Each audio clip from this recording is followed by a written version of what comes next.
Okay, so welcome back to another in the No Thrills Just Strategy Talk series videos. Got quite a goodie this one, a little bit complex, but bear with me. There's a couple of things I want to show you. One is another variation of the trapline opening, which I've talked about in previous videos.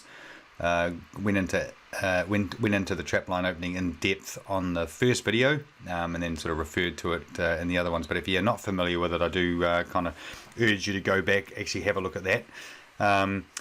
But I want to show you a variation of the trapline opening that I've talked about previously, and this is called a bunker trapline. It involves what we call a bunker.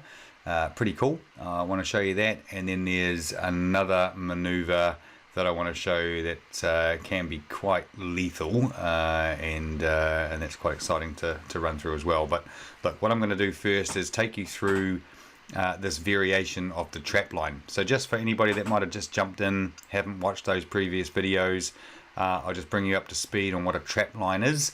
Trapline is how I've set up the white and the yellow army. So in 4 Kings 1 War, you control 2 armies, or 2 regiments we say, and you control them as 1 army. So in this case I'd be controlling the yellow and the white, and I get 2 moves per turn.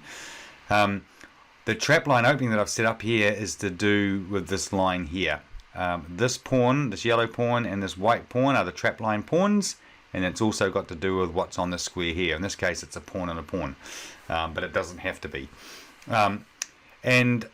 So what the trapline also demonstrates, I guess, is the importance in the different colours in your armies or your regiments. It's important to know which way the pawns are going. So in this case the yellow pawns are tracking this way and the white pawns are tracking this way. So that's important.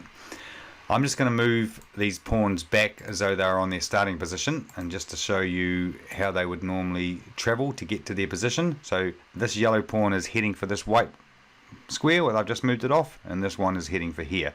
It takes a couple of turns on each pawn because you can only move pawns 1, 2 or 3 squares on every turn, but you can't move the same piece twice. So 1, 2, 3 would be the first turn. I'd have to move something else, and then on my next turn have another crack and move it 2 squares to that position, and then it's the same with that. You'd move it there and then eventually get there, and you've set your trap line up. Why it's called a trap line is because the yellow pawn's tracking this way. Basically the yellow pawn has 2 forward diagonals, which of course a pawn can take on an immediate forward diagonal. So this yellow pawn has a forward diagonal here, and it has a forward diagonal here. So if an enemy piece came in and took out this pawn, or anything that I'd placed here, yes, this pawn is protecting it, but more importantly this trapline pawn, because it's tracking this way, is also protecting it. So if I use this pawn then to defend, and I take that piece that's come in and taken out whatever I've got here, this pawn ends up on an outer terrace. In this case my own outer terrace. But if a pawn ends up on an outer terrace, any outer terrace, this one, or your own, it's then committed to then head towards that outer terrace's back line. So in this case it's here. So if this yellow pawn ends up on this square here, it's committed to go this way. What that means on the next turn is I'll just move my king out the way, and then I'll just promote that pawn to a queen.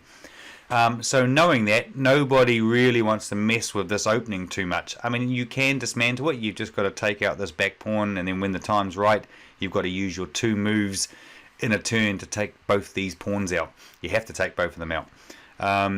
So as a result, what you'll find is a lot of your opponents they'll just work around it.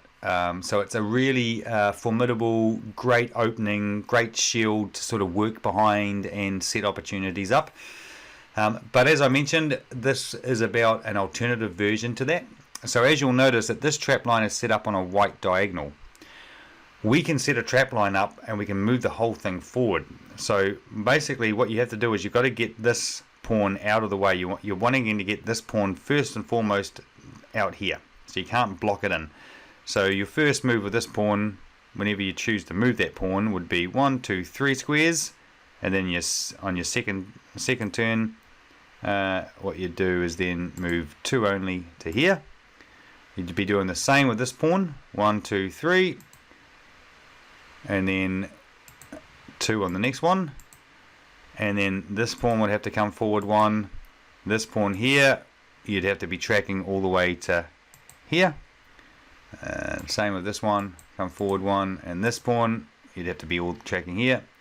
And as you can see, I've set up another trap line. It is forward another row, so you've got to be careful because you're a little bit more open down here, but your opponent's still got to get quite deep into your army, if you think about it, behind your front line to cause any damage. And if you're defending it well, excuse me, it is quite hard for them. But I've still got the trap line opening set up here. I've still got this pawn defending this square here, and this one defending this, so you've still got the same effect. But what I've got going on here is what we call a bunker, because this pawn's tracking this way and the white pawn's tracking this way. Basically, this white pawn, because it's tracking this way, has a forward diagonal here and it has a forward diagonal here, so that white pawn is in essence protecting this yellow pawn, and it's the same going this way. This pawn has a forward diagonal here and it has a forward diagonal here, so this pawn's protecting this one, so they're both protecting each other. Again, can be dismantled. It just means that your opponent's got to use 2 moves in one of its turns, needs to get both its bishops out, or a knight and a rook, or whatever it wants to use, but it has to take both of these pawns out at the same time. If you only take one out, you're going to get cleaned up by the other pawn.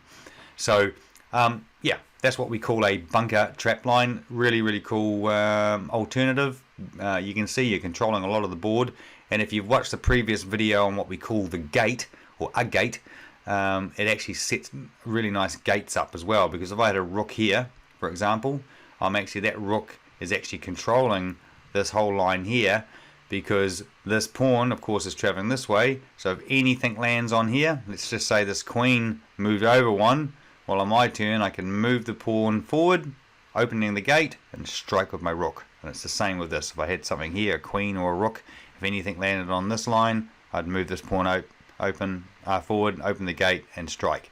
So you've got a lot going on with that. So I just wanted to show you that, something to think about. You've got bunkers that you can actually create anywhere in the board down the center courtyard here, because there's always a pawn that's going to intersect with another pawn that you're also controlling, and therefore they're on forward diagonals. So that's what we call a bunker, and this is a bunker trap line. Great opening. But listen, the most important thing I wanted to actually show you is what we call a double check. It's a really great situation to be in when you're on the attacking end. It's a terrible situation to be on when you're on the receiving end. So you want to be careful. Let me just spin this around. I'll give you a nice view of the board as I do that, because it is a beautiful thing. But if I take it from the Black Army's perspective, let's just say I was getting hustled down here by my opponent. It was putting my king in check, and it was the same going on over here. If you find that happening, wherever possible, and a good opponent will try and avoid making it possible and force you to go this way, but wherever possible, you want to move your kings away from each other, not towards each other. So if I've got force off my back line, in this case the king's here, and this king's been forced off its back line and it's made its way here, they're essentially moving closer together. If you do that, you're going to be at risk of a double check, and I'll show you how that plays out.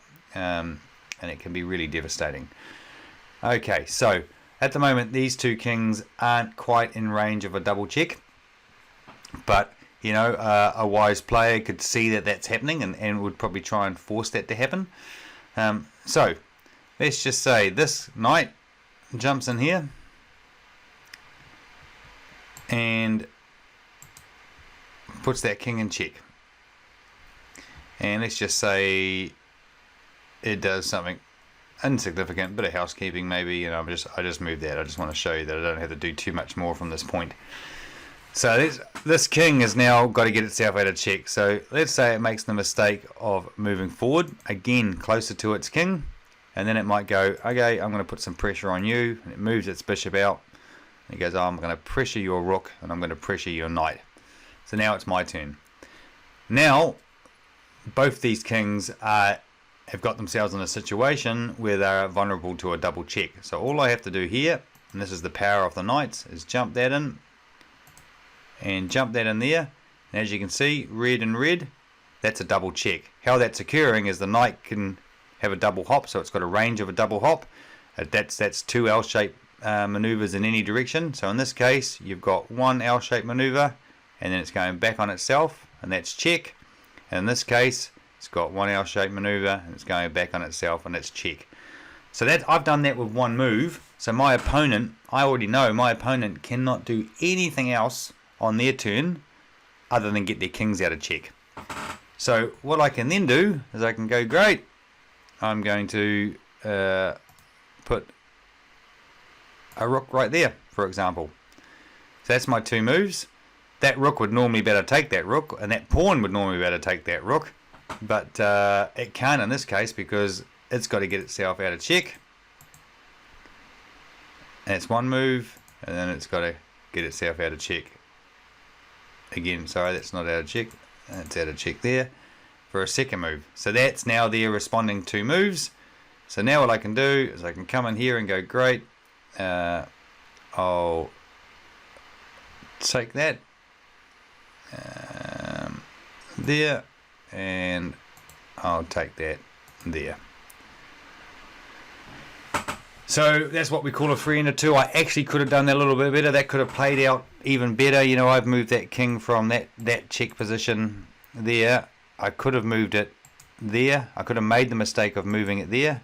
Had I done that, then all I'd have to do is put that knight there on a double hop and there. And that's created another double check. So the very next move, that opponent's got to move its kings again. So I could have taken out that queen and then taken out that other rook. In fact, that was the scenario I was hoping to show you, but I kind of messed that up. But hey, listen, I've explained the situation. Be careful getting your kings in a position, especially if your opponent's got knights on the board for this double check. It's so frustrating when you get yourself in that position. But hey, listen, don't blame the game, blame the game you played. So just be aware of it. Very, very cool to be able to pull off. I've got myself out of so many games where I was seriously looking like I was going to lose, and managed to get my knights in position, waiting for the kings to make a mistake and get them in double checks. And in fact, this happened only about 2 weeks ago for me. And I pulled a game out of nowhere. Managed to, I think I took out, I got my opponent in double check 3 times in a row, I think, before they managed to split them apart. And by that stage, I'd taken out 2 rooks, a queen, and a knight by doing so. So it can really change the game. So, you know, if you get yourself in that position, it's your fault because you basically, well, not necessarily, you might have been forced in, and that's good play from your opponent, but just be wary. So that's a double check, and that's also a bunker trap line. Hope you enjoyed this one. It's a little bit longer, a little bit more in depth, but definitely, again, some strategies that you want to learn and will serve you well in the game. If you do like these videos, you know the drill. I say it in every video, and obviously it goes without saying, if you can give us a thumbs up, that's fantastic. It definitely helps our channel. It also helps me understand what kind of videos you are liking. I'll just keep pumping them out in the meantime, and certainly if you haven't subscribed to our YouTube channel, make sure you do so. Again, that helps the greater cause, and will just help us continue to develop, bring out more features and more cool stuff with this game. Thanks for watching, and we'll catch you on the next one.